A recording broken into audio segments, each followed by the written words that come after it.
Siz kişiniz deyip. Aleykümselam. Ben Abdurşit, ben Norvegiyadan urvattım. Benim soraydigan bir sualım var. Dilyer Mustafa efendim. Sorun. Kaç kısa olsun yaxşı. Rahmet. Birinci sualım Dilyer Mustafa efendim. Sizler diyorsunuz çıktınlar be. Sizler uzun yıl şu neminin davanın arkası bakken sizler. Ama bir nemige aldıravat sizler. Nemige aldıravat sizler. Birinci sualım.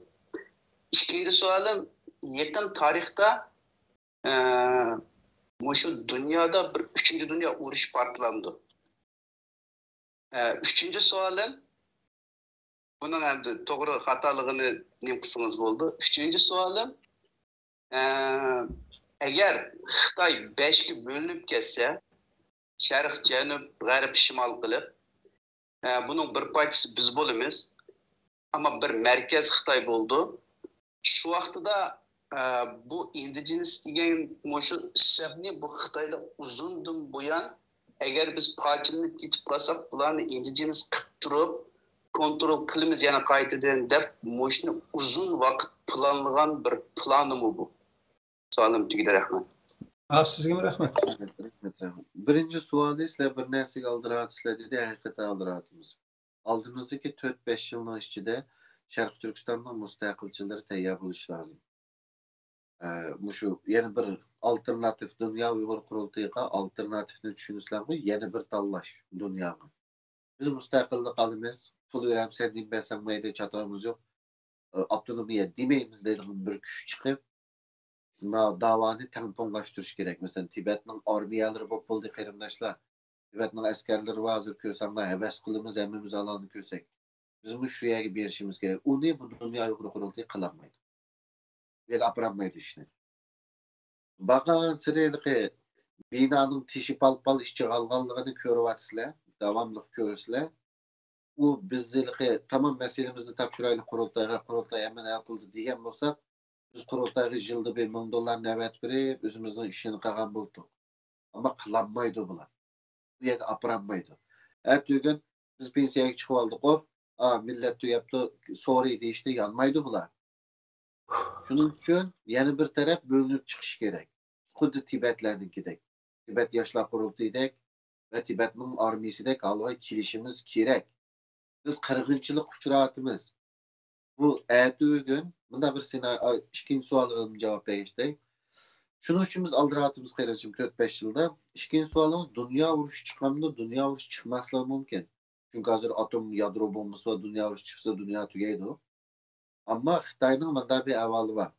Hazır Xitayning iqtisadi titrayotdi deymanlar bilisizlar. Asli ma'lum masalalar bo'lmagan bo'lsa, Xitayning iqtisodini so'zlashish kerak-ku, iqtisodshunoslarning chiqib.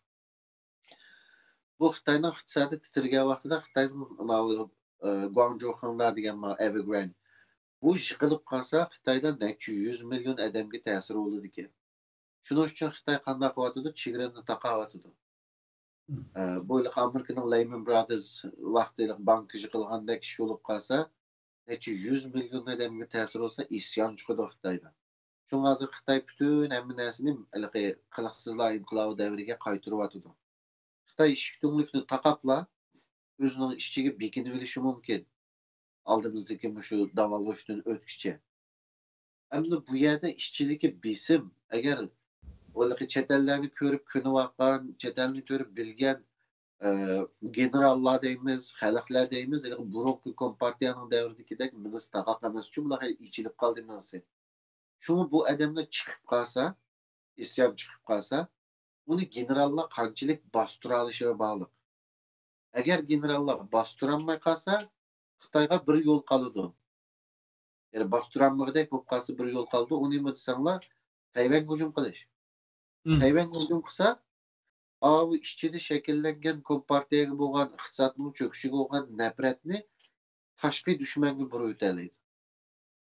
Tashqi dushmanga burib o'tgandan keyin, u Xitoyning xalqi voy Gongsandan van so'ydab yana keyin o'tadi-ku, chunki vatan tuprog'ini ilyapmiz deb bir tashviqot qilsalar oyoqqa olmishdi. Shuni bu vaqtda u Tayvan bilan bo'lgan ish chiqib qolsa, bizga Tibetliklardek tayyor turish kerak. Tayyor turmasak, o Xitoylar qirib o'tadi Uyg'urlarni.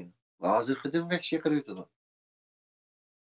Bunu körenmegidek tesnesi mi olmuş o? Şunun için teyya turuş gerek bu Avrupa İttifakı'na yenmeyeceğe bankamızda yıktanın paydası yok. Özümüzde özümüz koğdayımız yeri gelgende. Şunun için teyya olup ayrım çıkış gerek hazırdan başla. Teyya bulup çıkanla iş bulması Tibet'ninkidek 15 bin 30 bin kişilik bir nesiri buluş gerek. Amda ahval buğa vaxtıda Suriye'ni köydükle kuruk gep bakmaydı ya da. Kimnin kolu dediğim bolsa şu hayat kalıdı kağameden ölüdü. Şunun için bununla teyarlık kılış gerek, hazırlık kılış gerek. Hazırdan başla bu bir kokap kitilgan inedinin başlığının kapığı türlü kitap işlemez bu. Bu yani bir birlik kırgınçılık buluvatıdı. Senariya o kadar naçar. Hazır Avustralya'dayımız, Japonya'yımız Tayvan uruşup kaskan aklımız hep senariya sızavası. Biz demiş ki sızmayımızın senariyani. Sızaş gerek, teyarlık kılış gerek. Bu mısa halkımız kırılıp kütüdü işkim biz üçün Teksaslık verip kutgazmaydı Uygurlarını ya bir bilmem New York'tan birisi bakmaydı ya yani biz var mıyız? Yani şu millet var o. Bunun için aşı künge teyarlık kılış gerek. Dünya Uygur kurulduğu biz neymiş aldıratımız? O hiyalığı kirip çıkmaydı bulanın bu hazır diye devatkan senariyeler. Bunu alsak, namaş kısak, çidir kursak. Öyle. Şuna üçüncü sual unutup kaldım. Dünya uruş çıkmaydı kıyırınışım ama Xitay bilen bir rayon karakterlik denizde bir küçük bir uruş çıkışı mümkün Xitay'ın denizden şehitki ötüş için.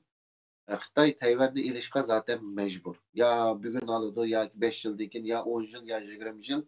Aman bir günü Tayvan'da amısa Xitay'da ilgi. Birinci kıytım ben programını gösterdim bir bella bir yolunu demiş kıvatıda. Tayvan'da amısa Xitay yoğun yemaydı. Üçüncüsü Beşki Paçan'ın kesse dedi isim geldi. Beşki Paçan'ın ahir sual değil bitti. Beşki Paçan'ın kesse Şerif Türkistan Xitay başola merkezde Xitay turup Qağallı Federasiya şekilde. Güzel. Bunda suallar buluş gerek. Bir kaç senaryolar var mesela birisinde bakayla. Mesela Yani indigenous tizimdeki burullan plan bilen kirgizip koyar. Kiyen tekrar bir söyleşten asasını yaratkan mı degan sualdı. Doğru. Şimdi geldi. Indigenous people'ı kirgiziş eğer Xitay'ın kolu olsa, eğer bu şu işte Xitay'ın kolu olsa kirgizişte. Hidayetullah Indigenous people'ını aşkarlaştı Xitay'ın kolu yok. Indigenous people'ını koyuştu kolu var bu şeye karar Hidayetullah'cığım. Tamam. Ben anladım nimlen davatımın vardı. Hem de Xitay'ın eğer bir yerde kolu olsa kılıçta bu birli manası var. Kırışka değerli. Kırışka. Öldürüş gücü. Çünkü ceza yok. Eğer Xitay'ın kolu olsa bizimkiler ya hain ya dört değmem mi ya dört böyle düştü ya hainlik böyle düştü bilmeyim mi? Ama kırış için kılıdı bu değil. Ve o Uygur soğutudan eğer de insaniyet karşı cinayet çıkıp kalsa o Xitay indigenous people kılıp kendini soyup bizim adamlarını öttürüp insaniyet karşı cinayet çıksa kolunu pak jüritip kutulgan buludu. Xitay'ın dağdan kutulduğun bulunuz. Uygur soğutunun. Yani ötlerimiz insan emez deyip tügeydi. İnsaniyet karşı cinayet çıkıp kalsa bununki Xitay'ın sotlu olunmaydı. Uygur soğutunun insaniyet karşı cinayet çıksa. Ama genocide çıksa, kırgıncılık çıksa bunu siyasetçiler işletmemdi şuna bağlı. Birazcık